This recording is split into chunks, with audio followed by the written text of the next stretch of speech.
I am so excited that I have to come and share with you how I am using my new planner. So, if you watched a video that I had done a while ago, I have been using the same planner for years, probably 4 or 5 years. And I went to go purchase that planner, and they have completely changed their format. The reason I loved the planner, which I'll show you, they don't have anymore. And I literally was like, what am I going to do? It took me forever to find this planner. Now, I have another video that talks about why I still use a paper planner and kind of why I use certain plan sheets. I am a single mom, run a business. I've run a business the entire time as a full time single mom with a child who had a lot of medical issues and stuff like that. And so planning became super important. When I started my first business, I was single, I had no children. I could just kind of work whenever I wanted. And I remember the year that she was born and everything changed. It was like, oh my gosh, I have to be very strategic on how I'm using my time, investing my time, particularly if I was paying for childcare. And so that was when I got really streamlined in using weekly plan sheets, planning, time blocking, all of that. And so I have a bunch of videos that you can go through on how I do those things. But using a paper planner, I think, is really important when it comes to having a bird's eye view of your year, your month, and your week. And I still use Google. I have about 5 different color coded Google calendars for different projects and people, and some that I share. But to sit down and to really plan. There is something very powerful about that pen in your hand that goes from your brain to your hand to your paper. And so, even if you use digital planners, which I do because I like having my calendar with me all the time, I can be somewhere, open up my phone, and know exactly what's going on. I still like to plan. So, when I saw that they weren't doing my favorite planner anymore, I was like, oh my gosh. So, I got this one. I just opened it today. I was a little like, I don't know if I'm going to love it. I'm somebody who does not like change very much. So, when I find something I love, I really don't want to have to change it. But I had no choice, and I was like, "Let me go with this." So this is the one that I got. I'm not even quite sure. I will put it in the description below. I am not even sure how to say the name. It's INAMIO. Okay. And it actually took a little bit longer to come than I anticipated because it was out of stock. So I guess I'm not the only one. So the first thing I noticed right away when I opened it was it has two strings here, which I've never seen two, but I kind of liked that to kind of keep track. I'm going to show you why, when you're looking at a planner, the things that I think are really key that will make a difference in how you go into this new year. And this is something I have never used before. I've never had a planner that had this, but this was one of the features I was most excited about with this one. It has an entire year at a glance, year at a glance, where you can see every day, January through December, all the way down 1 through 30, literally every day for a bird's eye view of your entire year. The reason I think this is really powerful is that this is going to allow me to really plan out not only what are the major events, we're talking, holidays, vacation time, kids' school calendars, things like that, but also really allow me to strategize. What are the focuses that I want to have every single month for the different businesses that I run? Are there certain, events that are going on or themes that are happening that month? And kind of what does that overall look like, particularly when I'm really looking at my revenue incomes, my, business goals, benchmarks that I want to hit throughout the year. This bird's eye view is fantastic. And then it actually has one again at the end for the next year. So I can actually start, it has almost 2 years of a bird's eye view. Why is this really important? There's a quote that I heard that has always struck with me. And I don't remember who said it, but that we often overestimate what we can do in a year. We think, oh, in a year, I'm going to get all this done. But we really grossly underestimate what we could actually accomplish in a 5 year plan. And so I think for a lot of us, particularly, I don't know if you have felt this way, but since the pandemic, I used to plan out my year at a time pretty easily. I knew exactly what was happening. And then there was this season, and it kind of started around the pandemic where I could literally only plan 3 months at a time. And business and life and the world was changing that quick. And so what was working at one point, once I kind of figured that out, it was like 12 weeks later, it wasn't working. And I had to adjust and I had to pivot. And so for the last few years, I've really just kind of gotten into planning about 6 months at a time because I feel like things are just changing so quickly. And I will say, going into this new year is the first time I feel like, I could probably sit down and actually put together at least a skeleton outline of what I want this next year to look like, particularly the new projects that I want to launch, the goals that I have, where I want to be in business for each of those. And so I'm very excited about this. The other thing that I think is really important is that regardless of how you plan, you do have a month at a glance. Okay. And I know most all planners have this, so this wasn't really unique to this one, but that you could sit down and really look at your month. Where are you investing your time? How are your days set up? Are you overscheduled? I talk to women all the time who are like, I'm so stressed. I'm so overwhelmed. I'm so stressed. I have so much on my plate. And I think to myself, who put that on your plate?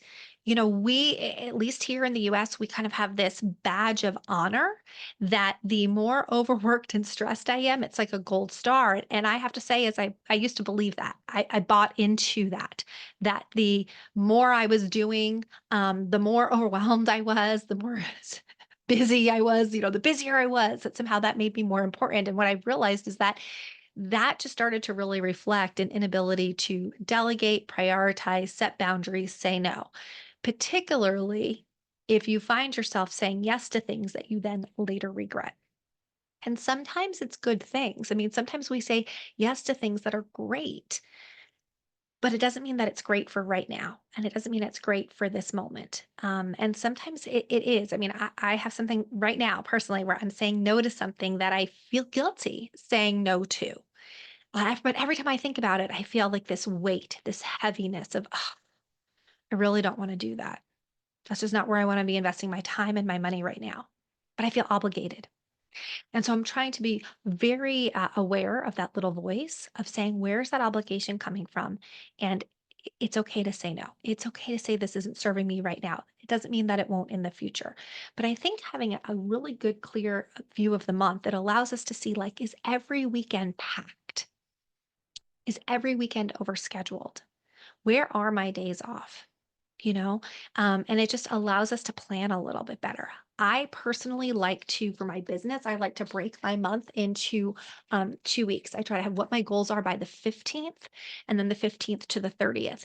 The reason this works well for me is I think we have a natural belief that we start the month and we're like, I've got plenty of time to hit those goals. I've got 30 days. I've got plenty of time to hit those goals.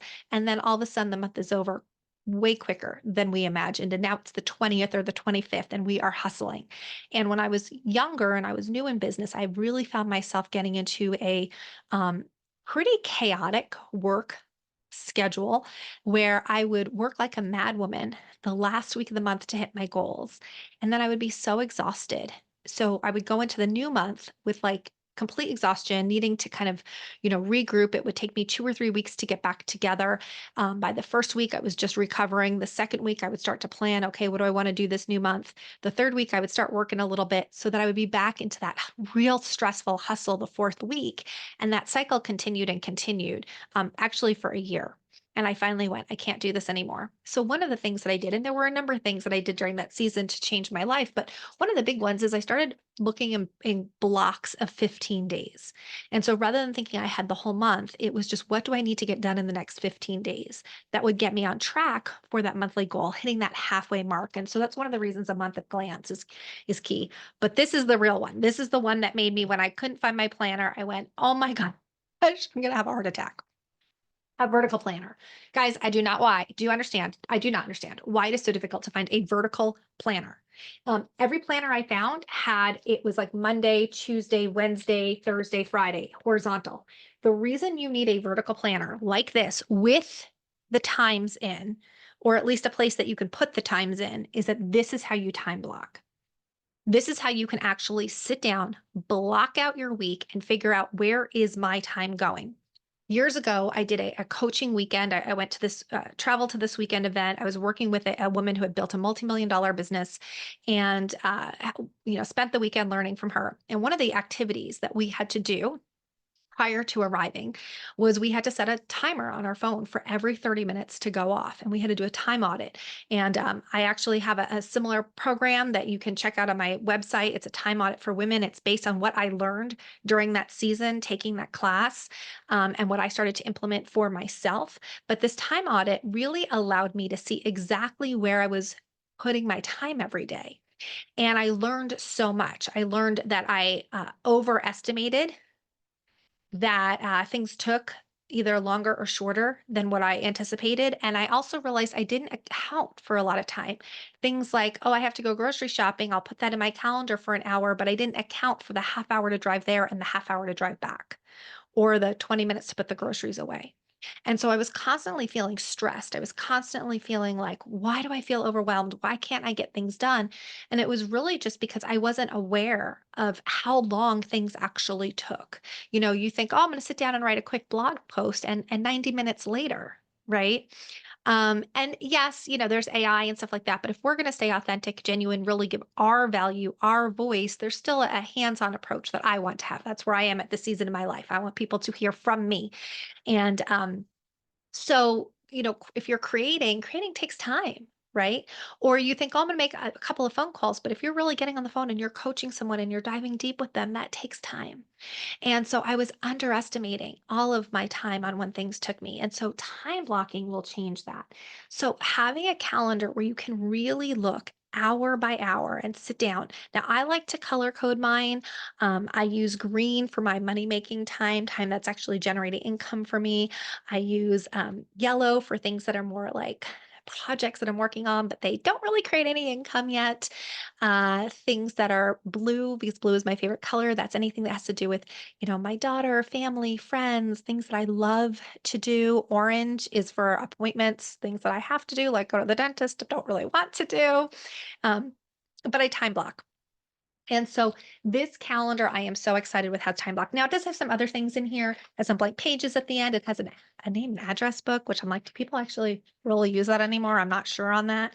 One cool thing is that it's made with Forest Stewardship Council paper, which I did not even know what that is, but it means that the paper is sourced from a forest that has the strictest environmental, social, and economic standards.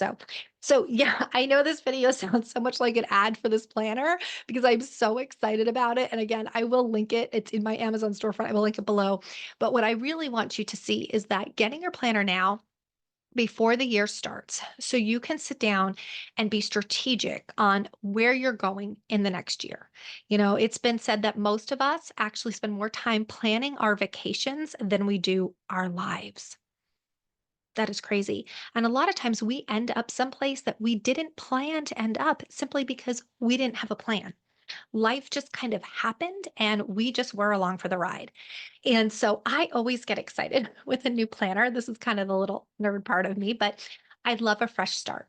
I love a clean date book. I love being able to create and sit down and say, what do I want my life to look like? If you're like in a place where you're like, I don't love my life. And guys, I have been there. I've been through a lot of transition in the last year.